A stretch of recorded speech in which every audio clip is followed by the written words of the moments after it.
Oke, pada video kali ini kita akan membahas mengenai sistem 2 dari perhitungan angsuran. Jadi di sini angsuran itu dapat dihitung dengan menggunakan beberapa sistem. Ada sistem yang pertama yaitu besar bunga merata dan angsuran tetap. Sistem 2-nya angsuran pokok tetap bunga menurun, dan sistem yang ketiga adalah angsuran merata dengan bunga menurun. Jadi di sini ada istilah angsuran, ada angsuran pokok dan juga bunga. Jadi kalau misalkan kita pinjem uang 10 juta, kemudian akan diangsur selama 10 bulan dengan bunganya misalkan 100.000, berarti angsurannya itu adalah angsuran yang dibayarkan angsuran pokoknya adalah angsuran yang dibayarkan tiap bulan. Berarti tadi 10 juta dibagi 10, sebulannya itu adalah 1 juta. Itu namanya adalah angsuran pokok. Angsuran pokoknya 1 juta. Sedangkan kalau tadi bunganya 100.000, berarti 1 juta tambah 100.000 yaitu 1.100.000, maka 1.100.000 nya itu dinamakan sebagai angsuran. Jadi kalau angsuran itu adalah keseluruhan pembayaran dari angsuran pokok yang sudah ditambahkan dengan bunga, itu namanya angsuran. Tapi kalau angsuran pokok itu adalah pinjamannya saja. Jadi kalau misalnya minjemnya 10 juta selama 10 bulan, berarti angsuran pokok tiap bulannya ya 10 juta dibagi 10 tadi, 1 juta itu angsuran pokok, jadi pinjamannya saja. Tapi kalau angsuran itu adalah keseluruhan pembayaran di setiap bulannya yang terdiri dari angsuran pokok dan bunga. Jadi dapat kita katakan bahwa angsuran itu sama saja dengan angsuran pokok ditambah bunga. Jadi nanti baik menggunakan sistem 1 maupun sistem 2 dan juga sistem 3 itu konsepnya sama, yaitu yang namanya angsuran itu sama dengan angsuran pokok tambah bunga. Jadi sekali lagi kita tekankan bahwa yang namanya angsuran itu sama saja dengan angsuran pokok ditambah bunga. Jadi baik menggunakan sistem 1, sistem 2, sistem 3, maka yang namanya angsuran itu sama dengan angsuran pokok ditambah bunga. Itu konsep angsuran.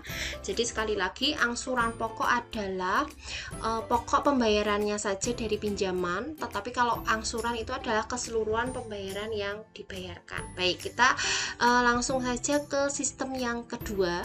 Sistem yang kedua adalah angsuran pokok tetap bunga menurun. Jadi tiap bulan itu angsuran pokoknya sama terus, jadi angsuran pokoknya tetap, tetapi bunganya menurun. Jadi kalau bunga menurun ini memang kesannya lebih berat di awal, tapi nanti di akhir dia bunganya semakin sedikit.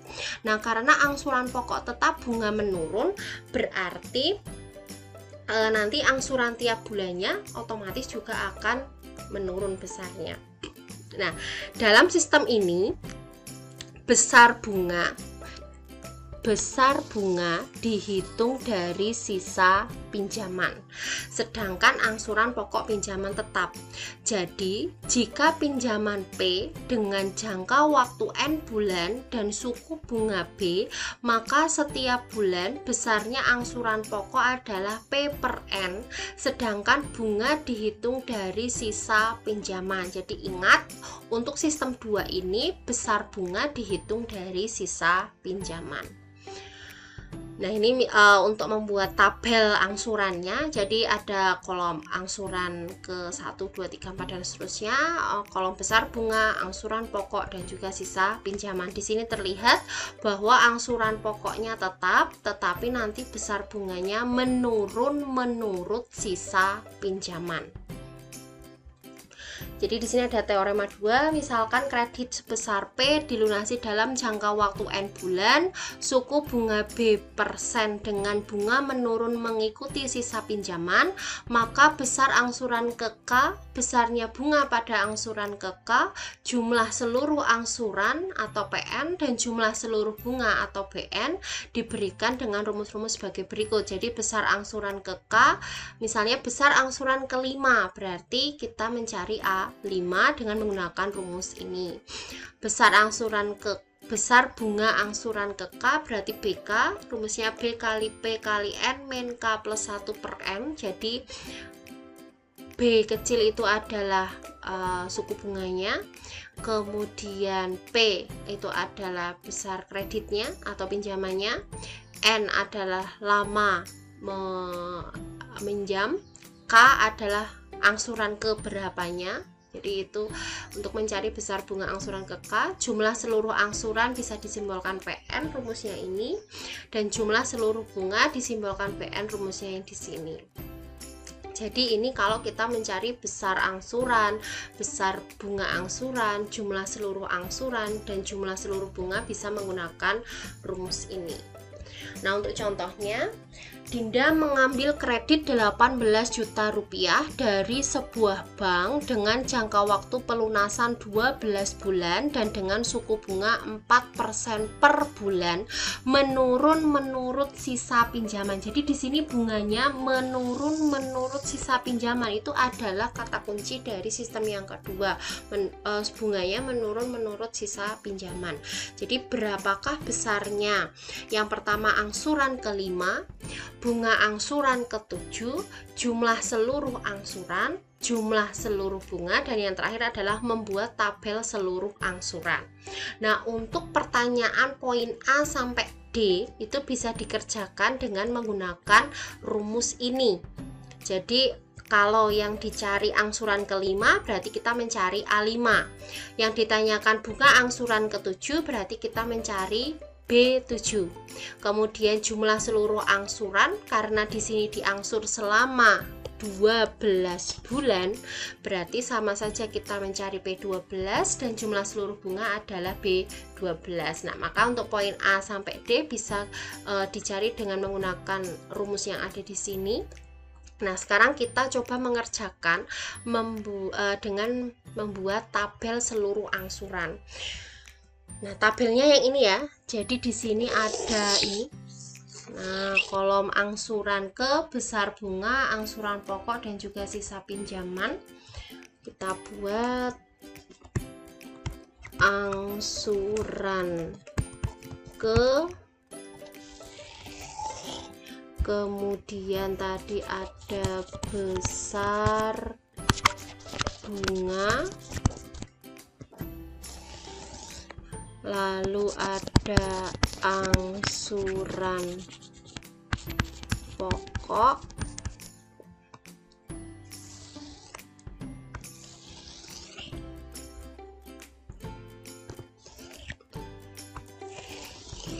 terakhir adalah sisa pinjaman.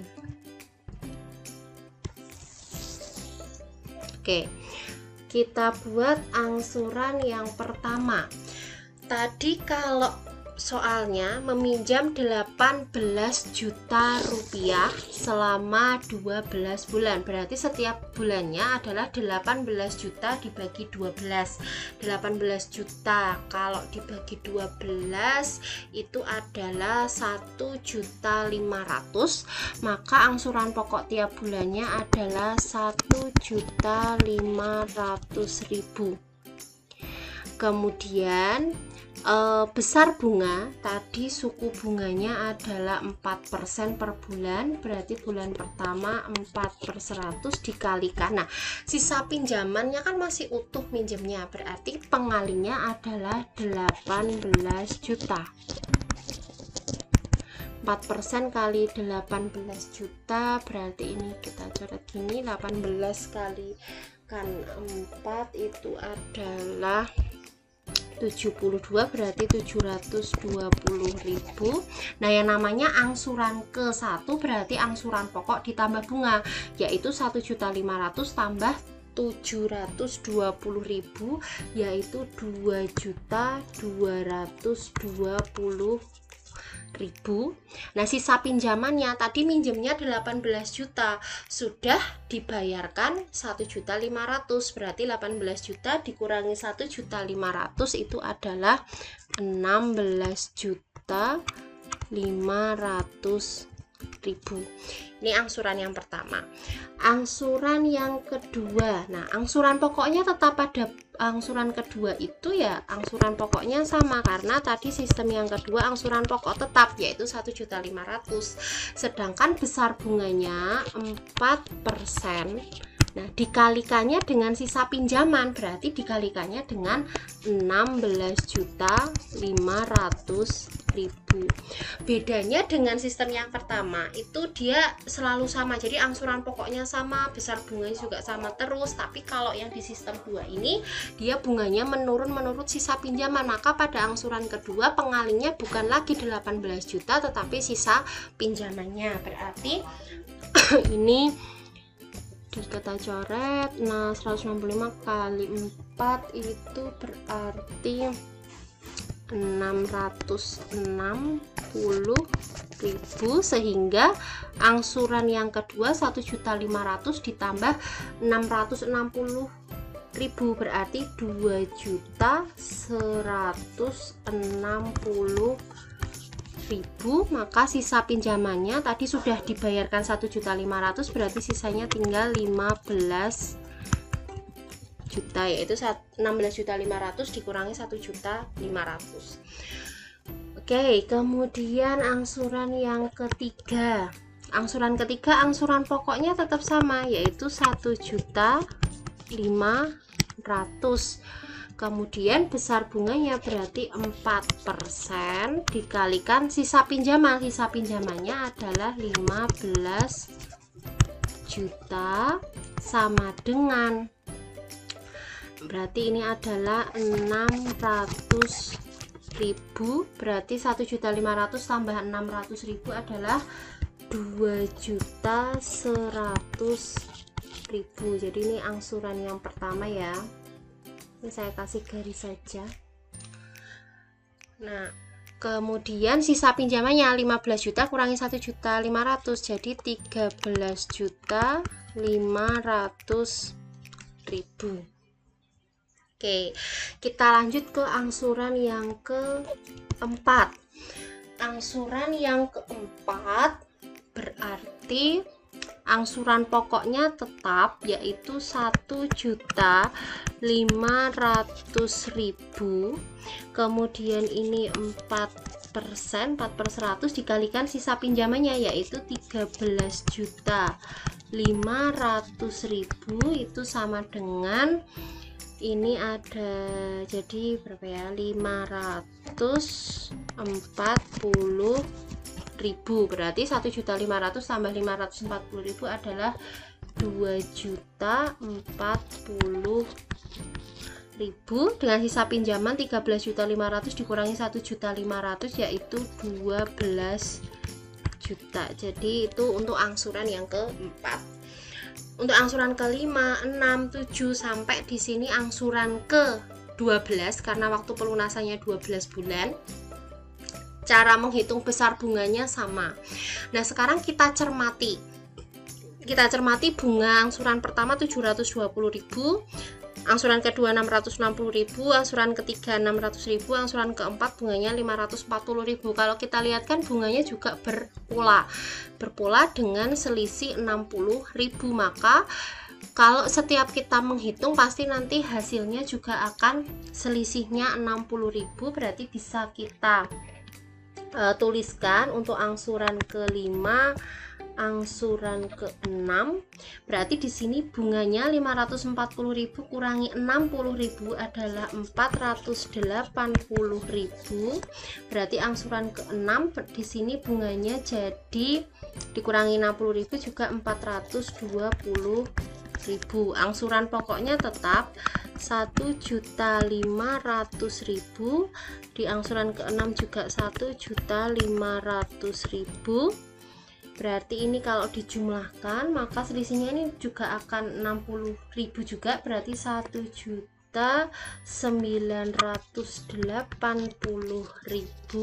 dan ini 1.920.000. Sisa pinjamannya dikurangi 1.500.000 jadi 10.500.000 dikurangi 1.500.000 jadi 9 juta.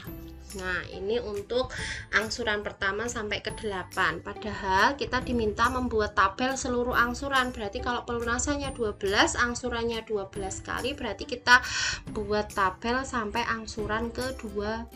Kita tuliskan kembali. Di sini ada angsuran ke, kemudian ada besar bunga, lalu ada angsuran pokok,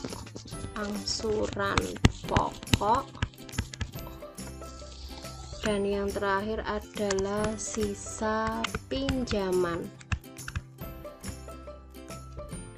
Oke, kita buat untuk angsuran ke-7, 8, 9, 10, 11, 12. Kita lanjutkan saja. Berarti untuk angsuran pokoknya tetap semua, maka pada angsuran ke-7 angsuran pokoknya adalah 1.500.000, besar bunganya 420.000, tadi selisihnya 60.000, berarti di sini 360.000. Berarti kalau dijumlahkan menjadi 1.860.000. Sisa pinjamannya 9 juta kurangi 1.500.000 adalah 7.500.000. Berarti untuk angsuran ke-8 angsuran pokoknya 1.500.000, besar bunganya berarti kurangi 60.000, 300.000. Angsuran ke-8 nya 1.800.000, sisa pinjamannya berarti masih 6 juta. Angsuran ke-9 angsuran pokoknya 1.500.000, berarti besar bunganya tadi 4% kalikan 6 juta, berarti jadinya 2.240.000. Angsuran ke-9 nya adalah 1.740.000. Sisa pinjamannya dikurangi 1.500.000 berarti masih 4.500.000. Angsuran ke-10 1.500.000, besar bunganya ini selisihnya tadi kan 60.000 ya, jadinya 180.000. Angsuran ke-10 nya berarti kalau dijumlahkan 1.680.000, sisa pinjamannya 4.500.000 dikurangi 1.500.000 menjadi 3 juta. Angsuran ke-11 angsuran pokoknya 1.500.000, besar bunganya berarti 120.000. Berarti angsuran ke-11 nya ini tinggal dijumlahkan 1.620.000. 3 juta kurangi 1.500.000 berarti 1.500.000. Nah, nanti kalau kalian menghitung besar bunga, langkahnya pakai rumus yang ini, nanti pasti ketemunya akan selisih 60.000. Jadi nanti kalau kalian menghitung bisa menggunakan rumus yang tadi. Untuk angsuran yang terakhir angsuran ke-12 angsuran pokoknya 1.500.000, besar bunganya 4% kalikan 1.500.000 yaitu 60.000. Berarti angsuran ke-12 nya adalah 1.560.000, berarti sisa pinjamannya tadi 1.500.000 dikurangi angsuran pokoknya 1.500.000, berarti sisa pinjamannya 0. Berarti sudah habis pinjamannya, sudah terbayarkan semua. Dan ini adalah cara membuat tabel untuk sistem yang kedua. Berarti nanti kalau pertanyaannya untuk angsuran kelima, kalian menggunakan rumus A5. Nah, nanti kalau dihitung hasilnya pasti akan sama, yaitu angsuran kelima besarnya adalah 1 juta, yang ini ya angsuran kelima 1.980.000. Jadi nanti kalau dihitung menggunakan rumus AK ini untuk mencari A5, maka ketemunya adalah 1.980.000. Nanti untuk poin yang ke A, B, C, dan D silahkan dikerjakan menggunakan rumus. Nanti hasilnya bisa dicocokkan dengan menggunakan tabel. Jadi ini untuk sistem yang kedua, angsuran pokok tiap bulannya sama, tetapi besar bunganya menurun menurut sisa pinjaman.